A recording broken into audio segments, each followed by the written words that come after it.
So hi everyone and welcome to my channel Being Pharmacist. If you're visiting first time my channel, don't forget to subscribe and make sure to press the bell icon for all the upcoming video updates. This video is going to be very important for all the PharmD students. Those who have completed PharmD और doctor of pharmacy, उन students के लिए ये video होने वाला है बहुत special and बहुत इंपॉर्टेंट। मैं नॉर्मली इस चैनल पे B pharm, D pharm, M pharm इनके रिलेटेड बात करता हूँ। सो आप सबका बहुत ज़्यादा कमेंट आते हैं कि व्हाट अबाउट PharmD। इंस्टा पे भी बहुत ज़्यादा मैसेज आते हैं कि सर PharmD के बारे में बताइए, PharmD के बाद क्या करियर है, PharmD के बाद क्या जॉब्स ऑप्शंस हैं। तो इस वीडियो में मैं PharmD करने के बाद या फिर PharmD PB करने के बाद कौन कौन से जॉब ऑप्शंस हमारे पास अवेलेबल है या फिर कौन कौन से सेक्टर्स अवेलेबल है उनके ऊपर बात करेंगे इन शॉर्ट। ओके, आप इस वीडियो को देखने के बाद जो पॉइंट्स मैं इस वीडियो में मेंशन करूंगा उनमें से किसी भी पर्टिकुलर प्लेस के लिए अगर आपको डिटेल में वीडियो चाहिए तो आप कमेंट ज़रूर करना, मैं उनके ऊपर डिटेल में वीडियो बना दूँगा। सबसे पहले है हेल्थ केयर और हॉस्पिटल। तो आप एक PharmD करते हो तो आप बनते हो डॉक्टर ऑफ फार्मेसी और आप क्लिनिकल फार्मासिस्ट। तो क्लिनिकल फार्मासिस्ट के जितने भी पोजीशंस होते हैं हॉस्पिटल्स में उन सारे के लिए आप एलिजिबल हो। ठीक है, क्लिनिकल फार्मासिस्ट, समटाइम्स थोड़ा हायर पोस्ट हो तो clinical pharmacy manager, sometimes drug information pharmacist, quality service officer, hospital administration, research associate, this all job options are available.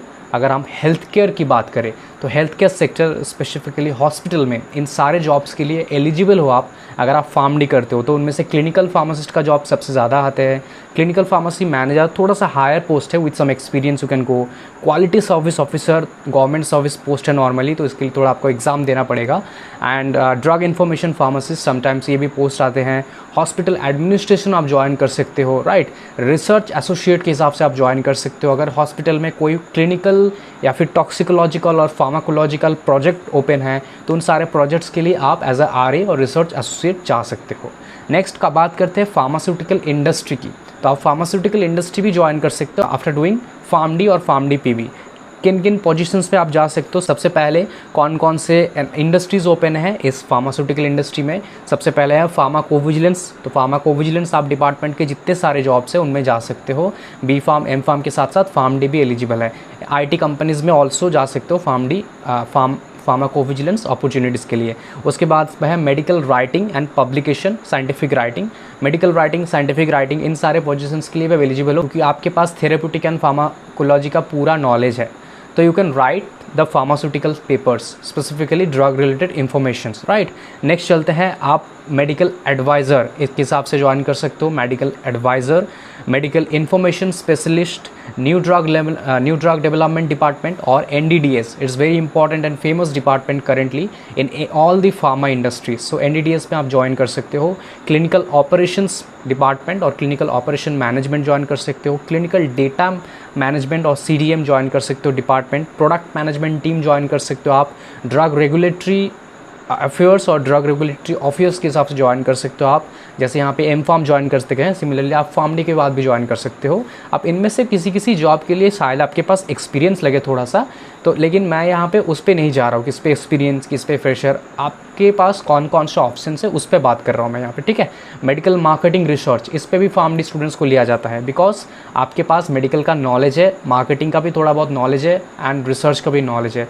ठीक है, तो मेडिकल मार्केटिंग रिसर्च में भी लेते हैं, not only marketing, medical marketing and research. Then हम चलते हैं क्लिनिकल रिसर्च ओरिएंटेड ऑर्गेनाइजेशंस पे। क्लिनिकल रिसर्च रिलेटेड जो ऑर्गेनाइजेशंस है और कंपनीज़ है वहाँ पे आप clinical research associate, clinical project management और मैनेजर, SS प्रोग्रामिंग और प्रोग्रामिंग मैनेजर, क्लिनिकल ट्रायल जहाँ पे होते हैं क्लिनिकल ट्रायल के साइट मैनेजर और site management, clinical research associate, clinical research assistant, clinical team leaders, इन सारे पोजीशंस के लिए आप एलिजिबल हो इन एनी MNCs और द लोकल कंपनीज जो क्लिनिकल रिसर्च और क्लिनिकल ट्रायल कंडक्ट करते हैं, इंक्लूडिंग द गवर्नमेंट इंडस्ट्रीज और government companies, government sectors like IPC और PVPI और etcetera CDSCO etcetera.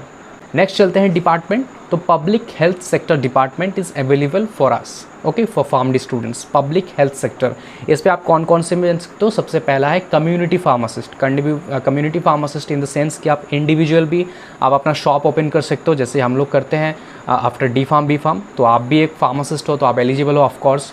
And chain pharmacist जो होते हैं होलसेल सिस्टम या फिर जो डिफरेंट ऑनलाइन फार्मासीज है, टेली फार्मेसी है, इन सारे फार्मेसी कम्युनिटी रिलेटेड पोजीशंस पे आप एलिजिबल होते हो।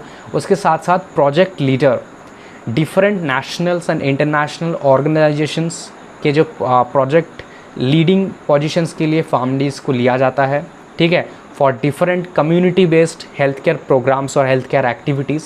ओके, पर्टिकुलरली मान लो कोई भी रूरल एरिया पे एक रिसर्च ओरिएंटेड और एक थेरेप्यूटिक प्रोग्राम होगा है कॉन्टैक्ट, वहाँ पे आप एज अ टीम लीड या फिर एज अ प्रोजेक्ट लीडर जा रहे हो, ठीक है।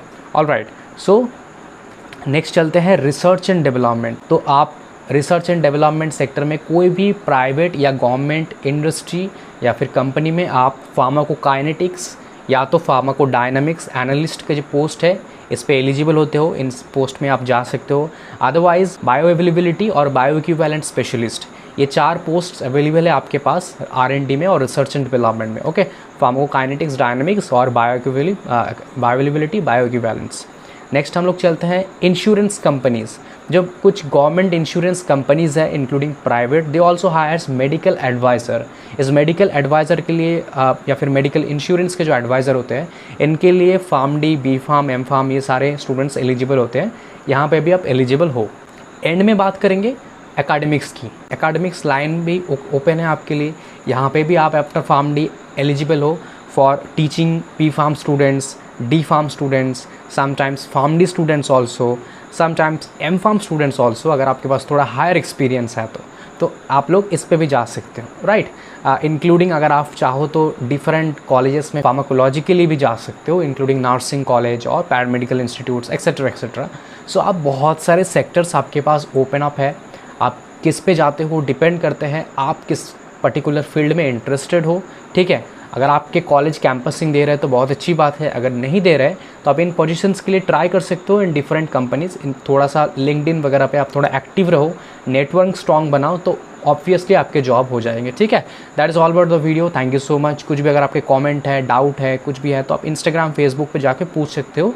Links in the description box. Thank you so much.